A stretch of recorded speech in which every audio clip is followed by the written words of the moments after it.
마가복음 1장 12절에서 28절을 보겠습니다.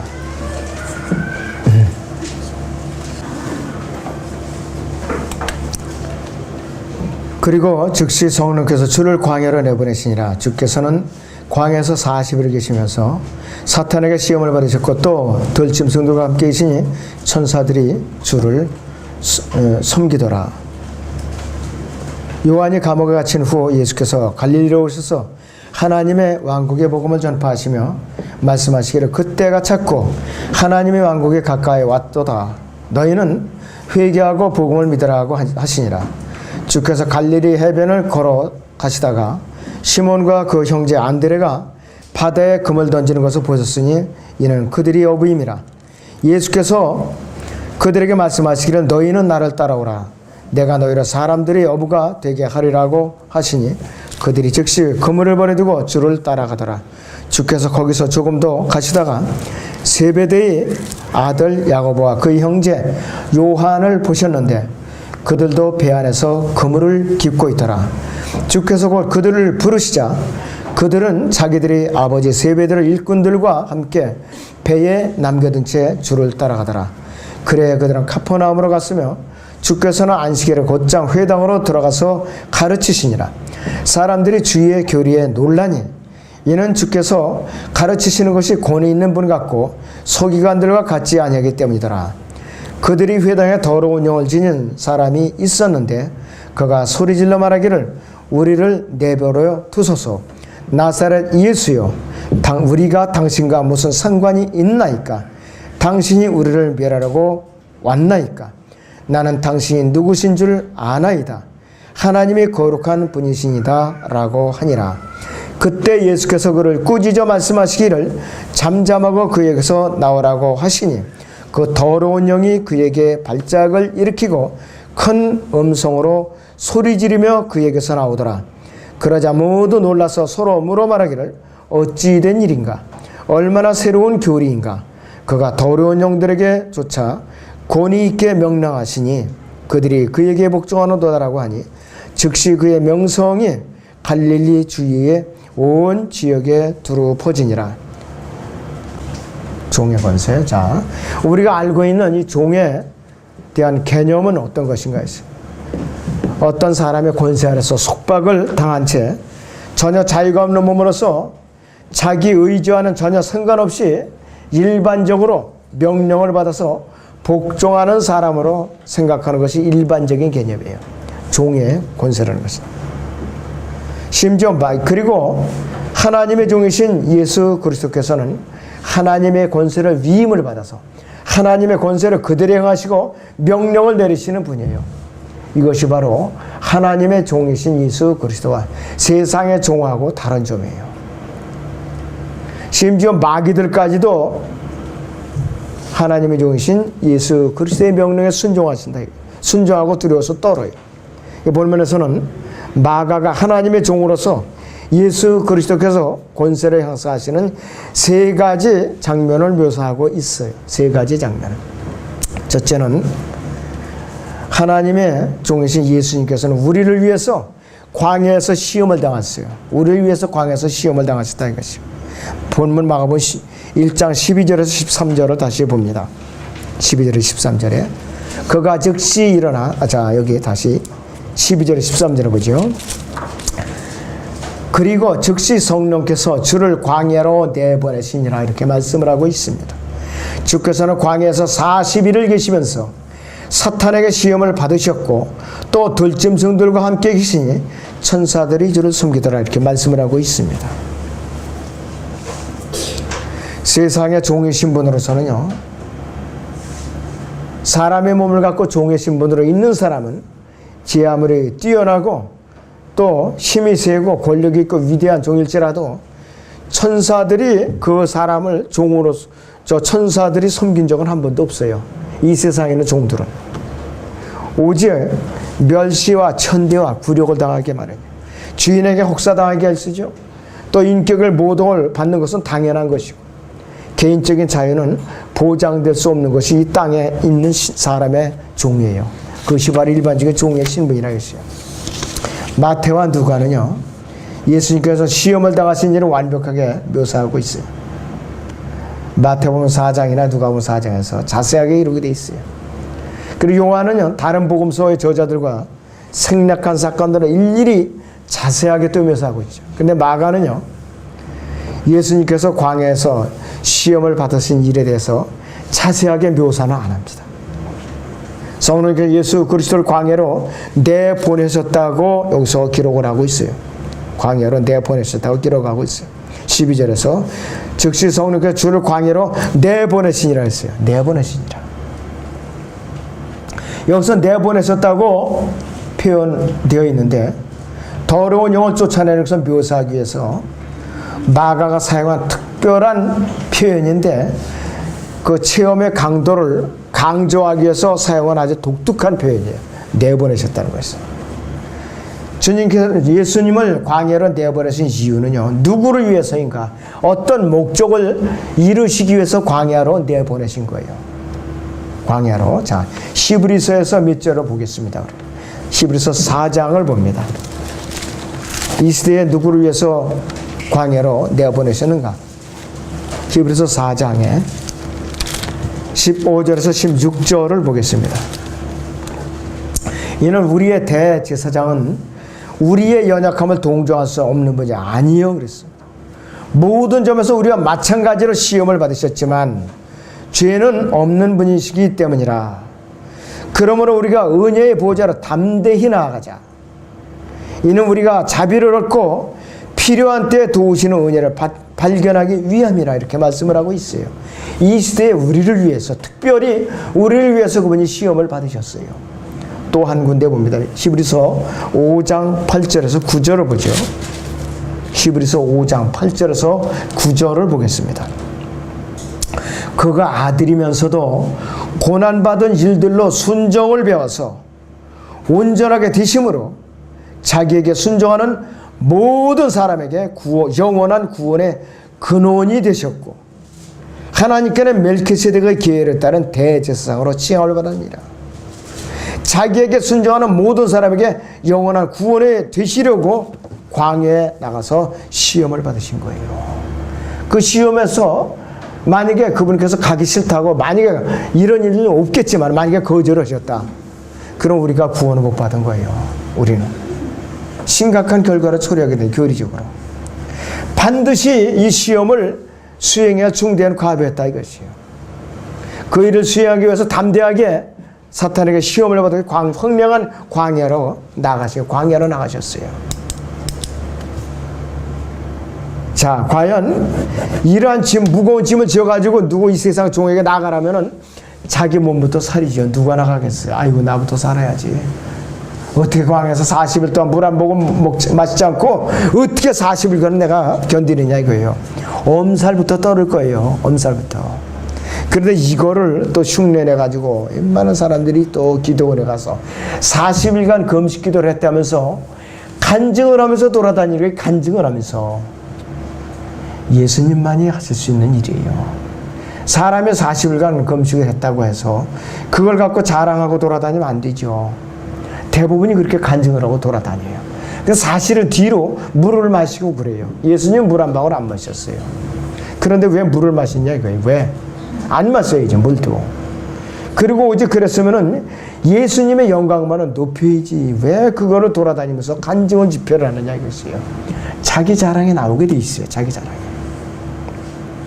마가는요, 이 광야의 시험에서 우리에게 두 가지의 상징적인 모습을 보여주고 있어요. 두 가지. 첫째는 예수님께서 광야에서 보낸 40일이라는 것은 이스라엘이 광야에서 보낸 40년을 갖다가 여기서 연상케 한다 이것이에요. 이스라엘 민족은 시험을 받을 때 광야에서 실패했죠. 철저하게 실패하고 20세 미만은 다 죽고 말았어요. 예수님께서 사탄에게 40일간 시험을 이겨내셨다 이것이에요. 사탄에게 승리를 거두신 주님께서는 앞으로 나가서 새로운 사람들을 불러서 그들로 하여금 영적인 유업으로 들어가게 하실 수가 있다 이것이에요. 제자들을 부르시기 시작했어요.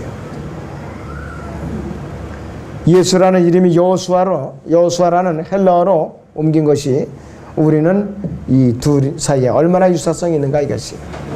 두 번째, 예수님께서 광야에서 시험 받으신 사건은요, 그분을 마지막 아담으로 나타내 보여주고 있는 것이에요.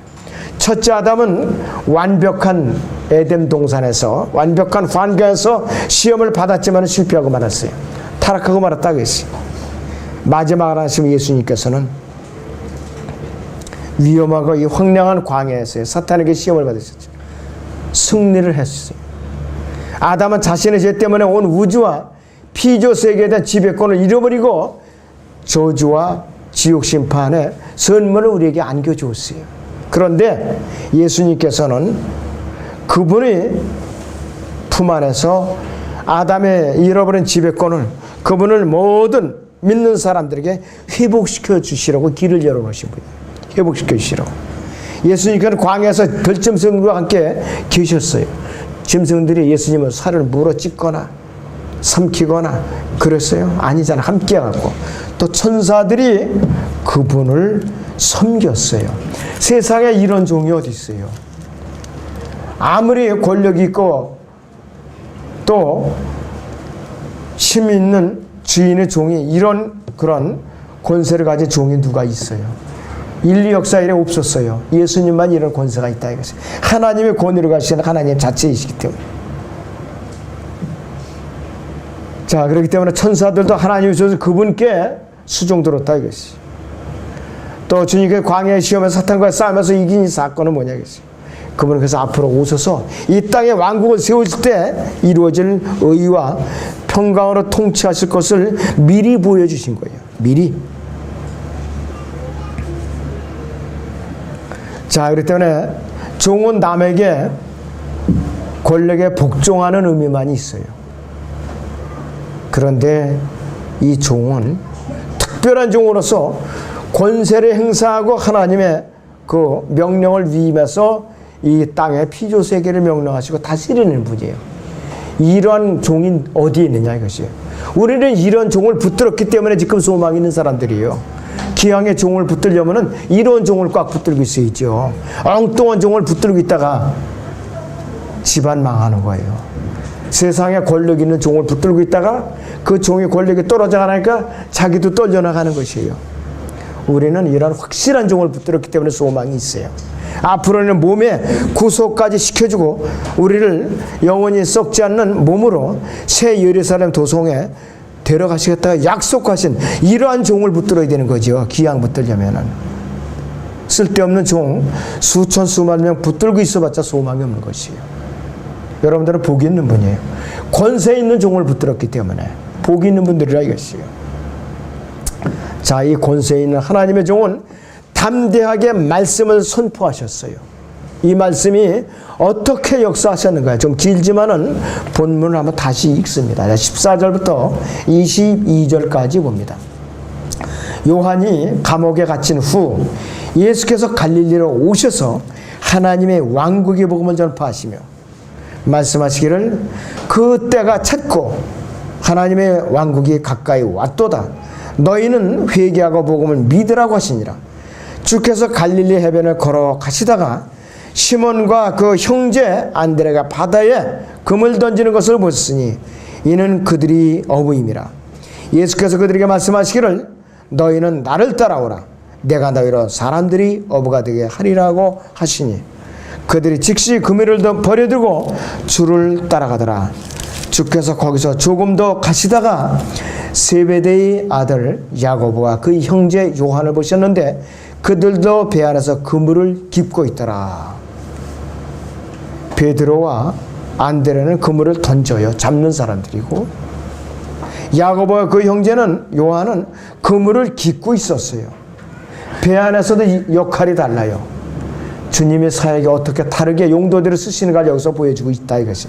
20절부터 주께서 그들을 부르시자 그들은 자기들의 아버지 세베드를 일꾼들과 함께 배에 남겨둔 채 주를 따라가더라. 그리하여 그들은 카퍼나움으로 갔으며 주께서는 안식일에 곧장 회당으로 들어가서 가르치시니라. 사람들이 주의 교리에 놀라니 이는 주께서 가르치시는 것이 권위 있는 분 같고 서기관들과 같이 아니하기 때문이다. 이렇게 말씀을 하고 있어요.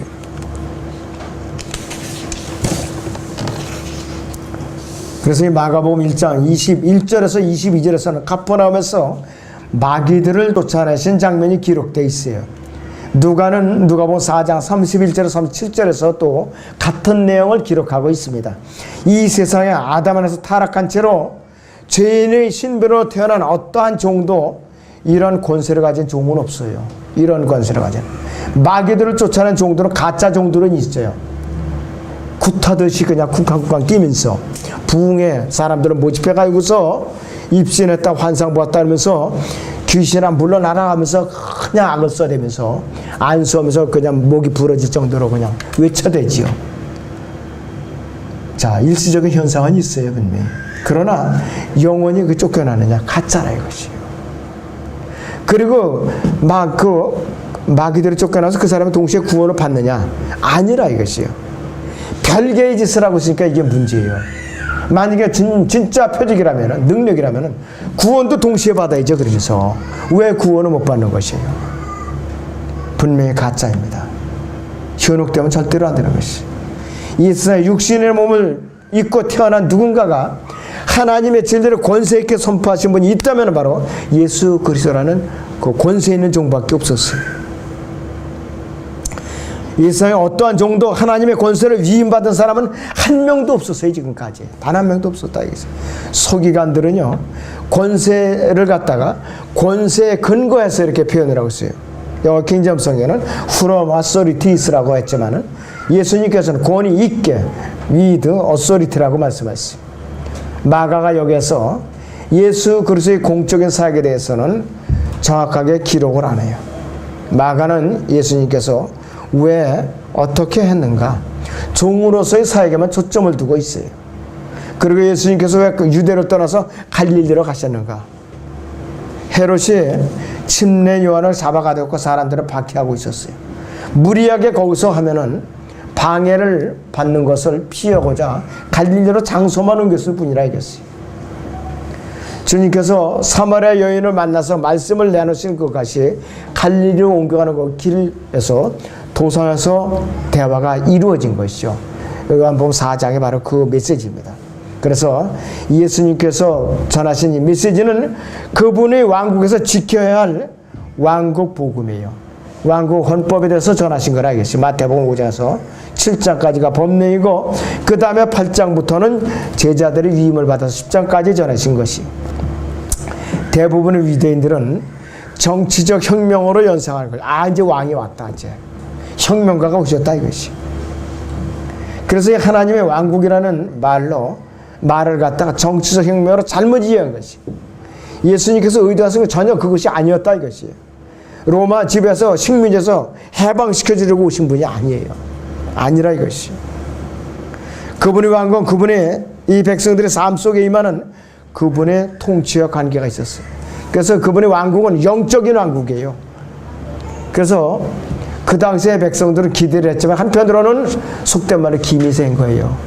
정치적으로 우리를 해방시켜줄 줄 알았는데 그거와는 전혀 무관한 영적인 왕국을 전하러 오신 거예요. 만약에 그분을 갖다가 그들이 메시아를 진정으로 받아들였다면 그때 정치적으로 해방이 됐어요. 분명히. 안 받아들였기 때문에 안 된 것이 정치적인 해방이 아니었던 것이. 하나님의 왕국에 들어가서는 유일한 길은 뭐냐 이것이요. 복음을 듣고 예수 그리스도를 믿고 성령으로 거듭나는 길뿐이었다. 그 당시에는 예수님 메시아를 영접하는 그 길밖에 없었어요. 마가복음 1장 15절을 봅니다. 마가복음 1장 15절을 보죠. 말씀하시기를 그 때가 찼고 하나님의 왕국이 가까이 왔도다. 너희는 회개하고 복음을 믿으라 그랬어요. 회개하고 복음을 믿으라 그랬어요. 그래 이거 하고요. 마태복음 4장 17절을 봅니다. 여기다 좀 색깔 비례해 놓으시고 마태복음 4장 17절을 보겠습니다.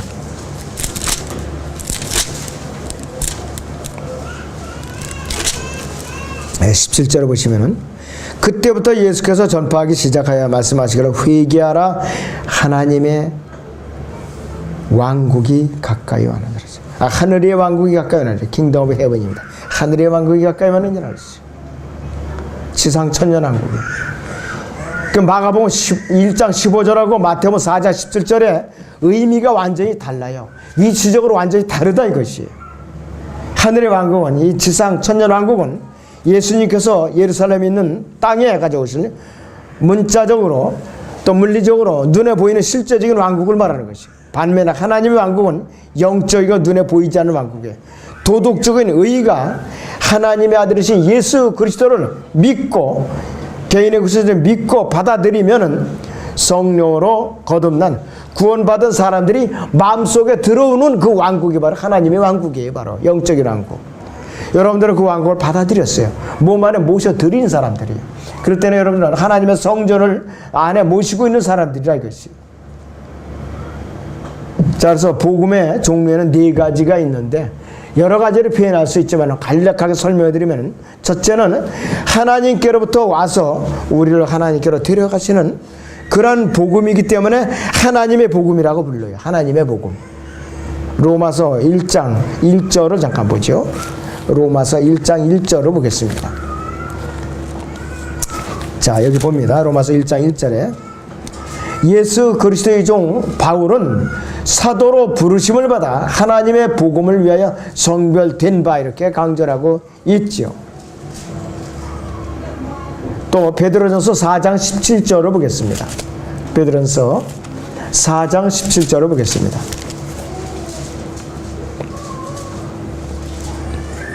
이는 하나님의 집에서 심판을 시작해야 할 때가 되었음이니 만일 그 심판이 우리에게서부터 먼저 시작되면 하나님의 복음에 순종하지 않는 자들의 그 종말은 어떠하겠느냐, 이렇게 말하고 있지요. 두 번째는 예수 그리스도께서 이 땅에 다시 오셔서 그분의 왕국을 세우시고 직접 다스리는 왕국에 대한 왕국 복음이 또 있어요. 왕국 복음. 이것은 마태복음 5장에서 10장까지의 메시지이고 또 마태복음 4장 17절에 그 왕국을 말하는 것이 왕국 복음. 그리고 마태복음 24장 14절을 보겠습니다. 마태복음 24장 14절을 보죠.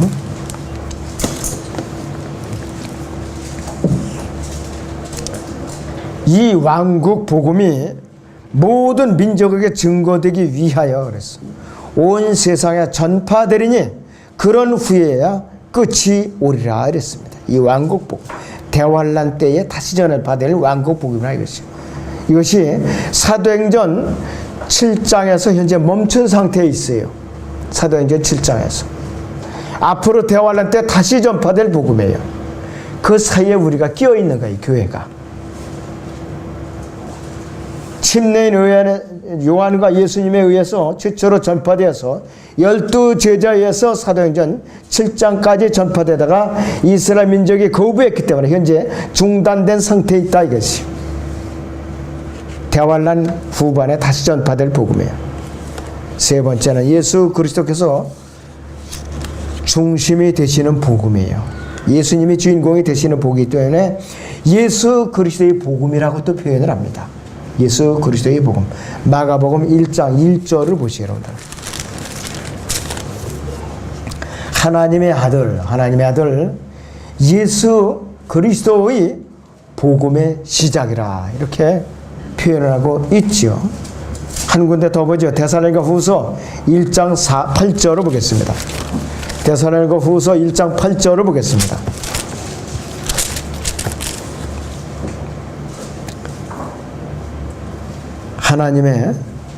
하나님을 알지 못하는 자들과 우리 주 예수 그리스도의 복음에 순종치 아니하는 자들을 불길 가운데서 벌하시리니 그랬습니다. 예수 그리스도가 주인공이시기 때문에 예수 그리스도의 복음이라고 표현하고요. 그분이 삶과 죽음과 그리고 부활이 없다면 좋은 소식도 옳고 없기 때문에 예수 그리스도의 복음이라고 불리는 것이에요. 네 번째는요, 바울이 은혜를 떠나서는 구원도 있을 수 없기 때문에 하나님의 은혜의 복음이라고 불리는 것이에요. 하나님의 은혜의 복음. 사도행전 20장 24절을 봅니다. 사도행전 20장 24절을 보겠습니다. 그러나 나의 달려갈 길을 기쁨으로 끝마치고 그랬어. 내가 주 예수로부터 받은 사역, 곧 하나님의 은혜의 복음을 증거하기 위해서라면 이런 일을 전혀 개의치 아니할 뿐 아니라 나의 생명을 조금도 아끼지 아니하노라 그랬어요. 그 구원은 하나님의 은혜로만 받는 것이에요. 하나님의 선물이라고 그랬죠. 믿음도 선물이고, 에베소 2장에 나와 있어요. 그래서 은혜의 복음은 오직 하나뿐이다 이것이에요. 복음은 예수 그리스도께서 갈보리 십자가에서 우리를 위하여 하신 일에 초점을 맞추고 있어요. 성경대로 죽으시고 장사돼서 성경대로 셋째 날에 살아나신 것. 고린도서 15장 1절에서 4절의 말씀입니다. 예수 그리스도께서는 사람들이 회개하고 마음을 변화시키고 믿어야 한다고 강조하셨어요. 하나님께서 성도들이 그들의 죄들로부터 돌아설 것을 바라고 계시요.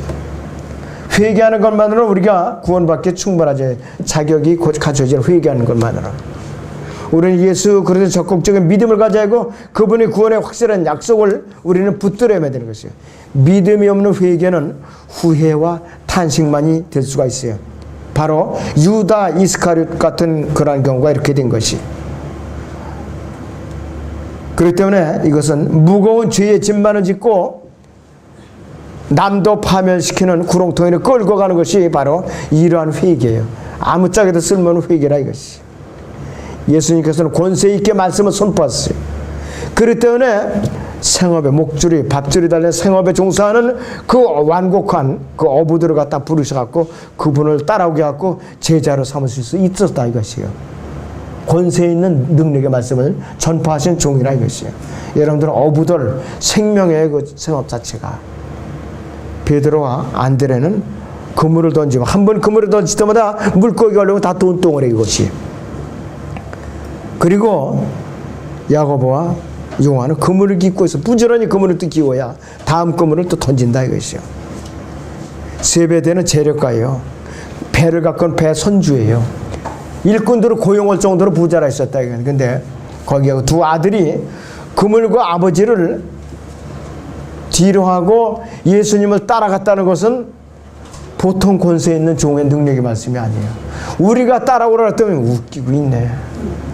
이게 얼마나 큰 돈벌인데 당신을 따라가. 이런 정신 나간 소리 하지 말고 딴 데 가서 또 드시오고 쫓아버리게.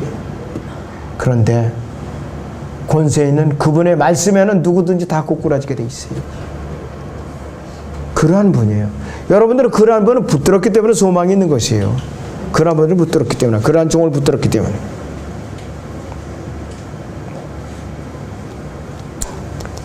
자, 그래서 왜 그들을 부르셨는가? 제자로 훈련시키려고 부르셨어요. 최초의 부르심이었다 이것이. 자, 그래서 이 마태복음 4장 19절에서 사람들을 낚는 어부가 되리라고 그렇게 너희들 되게 하리라고 부르셨어요. 그런데 보면 마가복음 1장 17절에서는 사람들이 어부가 되리라 이렇게 부르셨어요. 다 똑같은 의미이죠. 그런데 예수님께서 그 당시에 특별히 지어낸 용어가 아니에요. 그 당시에 이미 그 사회적인 관념이 통용되고 있던 사회예요. 그 당시에 그 용어는 가르침과 설득을 통해서 사람들의 마음을 사로잡았던 철학자들이나 교사들을 지칭할 때 흔히 쓰이는 말이에요. 그래서 이들은 가르침이라는 낚시를 들여서 제자들을 낚아내곤 했어요. 그 당시의 관습상. 예수님께서 관습상 그 당시의 용어들을 아주 적극 활용하신 분이에요. 사람들을 낚아채는 그런 거로. 그래갖고 제자를 삼았다 이것이. 그 당시에 예수 그리스도의 12제자 중에는 어부들이 7명이 이제 된다는 것을 우리가 짐작을 할 수가 있어요. 12제자 중에. 이 요한복음 21장 1절에서 3절을 보겠습니다. 요한복음 21장 1절에서 3절을 보겠습니다.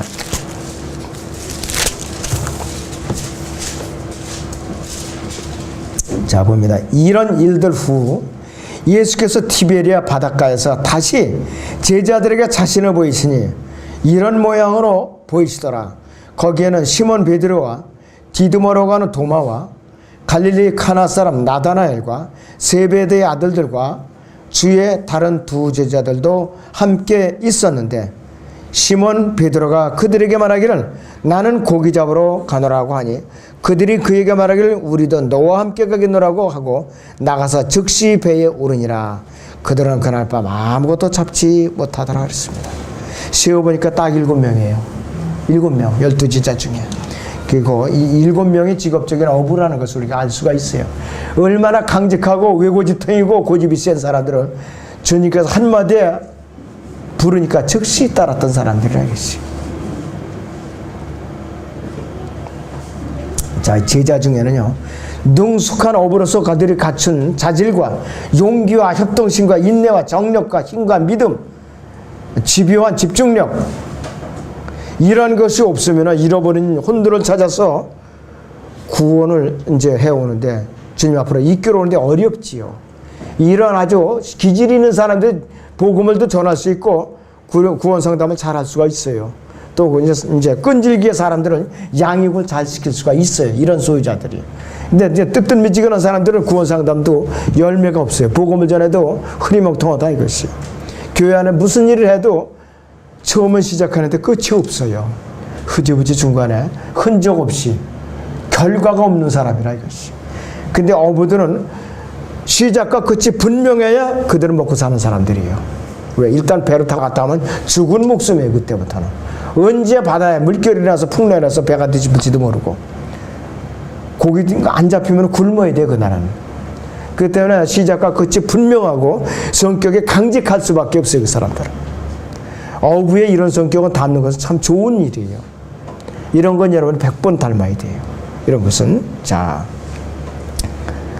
그 당시에요, 예수님께서 복음을 전하실 때, 왕국 복음을 전하실 때 회당에서 뿐만 아니라 건물 밖에서 전하셨어요. 장소로 가리지 않고. 회당 안에서는요, 그분께서 바빌론 포로 이후에는 이들이 정식 제사를 드리는 것이 없어졌어요. 12살 이상의 유대인 남자들은 다 회당 안에서 모여서 성경을 읽고 가르치고 경청할 수 있는 자격이 있어요. 그 제사장 제도가 없어졌어요. 그때부터는. 그래서 성인 남자들 중에 누군가가 거기서 지정된 사람이 그 모임을 이제 인도할 수가 있어요. 회당장이라는 곳이 있어요. 각 곳마다. 그래서 장로회에서 회당들을 관리 감독을 하고 있었던 것이. 회당을 방문한 랍비에게 예수님께서는 질문도 받고 회당에서 설교도 하고 그랬었다 이것이. 굉장히 그 시대에 좋은 관습이었음을 우리가 알 수가 있다 이것이요. 바울 사도도 가자마자 소아시아를 가면 유대인들이 회당부터 먼저 전했어요. 동족들이 먼저 전했다 이것이요. 갈 때마다 박해를 받았지. 예수님께서는 카퍼나움의 사역이 근거지였어요. 그리고 베드로 야고보의 베드로 안드레의 집이나 그 근처에서 많이 사역을 했었던 것이. 그렇기 때문에 그분께서는 회당도 존중하셨고 안식일도 존중하신 분이에요. 그 당시에 관습이나 제도를 무시하신 분이 아니에요. 적극적으로 활용하고 그 제도 아래에서 순종하시면서 복음을 전하신 분이에요. 자, 그래서 우리도 복음을 전할 때 좀 지혜롭게 써야 돼요. 거리에 나가서 외치는 것은 칭찬할 일이지만은 피켓들과 그냥 예수 천당 불신지옥하면서 그 복잡한 도로로 가로막고 있는 건 온당한 짓 아니에요. 사람들이 통행을 하게 해줘야죠. 일렬 저 종대로다 그냥 줄을 서갖고 나가니 사람들이 신고해버리는 건 당연하죠. 피해는 주지 말아야겠다 이것이. 자, 그런데 사람들이 그분이 가르치시는 교리에 놀란 거예요. 그 권세에 놀란 거라 이것이요. 백성들의 감정적인 반응을 또 기록할 뿐만 아니라 회당에 모인 회중들이 그분이 가르침에 놀랐던 것이에요. 마가복음 본문 1장 다시 봅니다. 1장 27절을 보죠. 그러자 모두 놀라서 서로 물어 말하기를 어찌된 일인가, 얼마나 새로운 교리인가. 그가 더러운 영들에게 조차 권위 있게 명령하시니 그들이 그에게 복종하는도다. 이렇게 놀라워하는 것이라.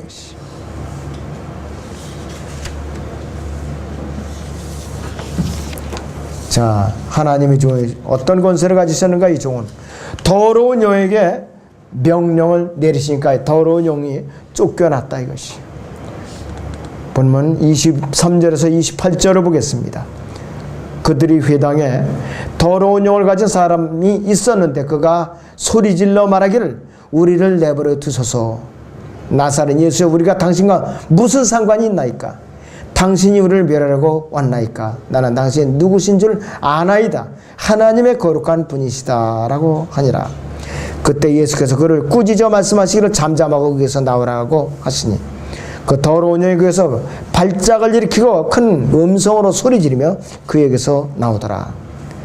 그러자 모두 놀라서 서로 물어 말하기를 어찌된 일인가? 얼마나 새로운 교리인가? 그가 더러운 영들에게조차 권위 있게 명령하시니 그들이 그에게 복종하는도다라고 하니 즉시 그의 명성이 갈릴리 주위 온 지역에 두루 퍼지더라 그랬습니다. 대개 사람들이 거품을 물고 뒹굴죠. 마귀가 쫓겨나올 때에는 빠져나오면서 그렇게 사람들에게 괴롭히고 발버둥치면서 빠져나오는 것이. 그 당시 회당 예배에는 마귀가 들린 상태로 회당에 집회에 참석하는 사람들이 더러 있었단 말이에요. 있었는 것 같아요. 마귀가 모습을 드러내는 데는 분명히 하나님의 종의 권세가 필요한 거예요. 하나님의 종의 권세가. 예수님께서는 마귀의 존재를 드러냈고 그 신분에 대해서 침묵을 지키실 것과 사람에게서 떠나가서 명령하신 거예요.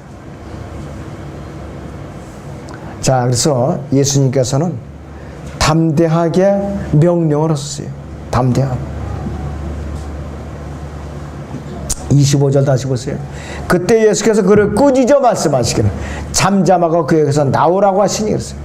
그 더러운 영이 그에게 발작을 일으키며 큰 음성으로 소리 지르며 그에게서 나오더라 그랬어요. 그에게서 나오더라 이랬어요. 그러면서 그 돼지떼가 나와가지고서는 지금 이 2,000마리나 된 돼지떼에게로 들어가게 해달라고 애원을 하니까 그들에게로 들어갔다 이것이. 과연 이런 종을 세상에서 누가 발견한 적이 있었겠느냐 이것이. 아무도 없어요. 만약에 그러한 또 왜냐하면 세상에는 마귀를 한번 쫓아내죠. 다시 들어와요. 또 다시 들어와요. 근데 예수님께서 한번 쫓아내면은 다시 들어오는 일이 없어요. 자, 마귀가 쫓겨나가 동시에 그 사람은 구원을 동시에 받는다 이것이에요. 치유는 곧 그분에게는 구원으로 같이 취급이 됐다 이것이. 근데 이 시대에 그런 종이 있느냐 이것이. 우리는 그러한 종을 붙들고 있기 때문에 소망이 있는 분들이라 이것이. 자, 그래서 예수님께서는 이 일을 다른 사람에게 알리지 마라, 조용히 하라 이렇게 왜 당부를 하셨는가? 이유가 있었어요. 유대인들은 자신들을 치료할 수 있는 그분의 능력 때문에 그분을 이제 몰려다녀서 따를 거리니까 로마 정부에서는 불안하지요. 또 로마인들은 예수님께서 정부를 전복시키려는 유대인 선동자로 오해할 우려가 있기 때문에 예수님께서는 다른 데 가서 자꾸 떠들어대지 말고 조용하라 이것이에요. 그래서 예수님께서 잠잠하라고 그랬던 것이. 그런데 병고침을 받거나 마귀가 이제 쫓겨나서 몸이 자유롭게 된 사람들이 입이 간지러워서 견딜 수가 있죠. 자꾸 소문을 내는 거예요. 자꾸.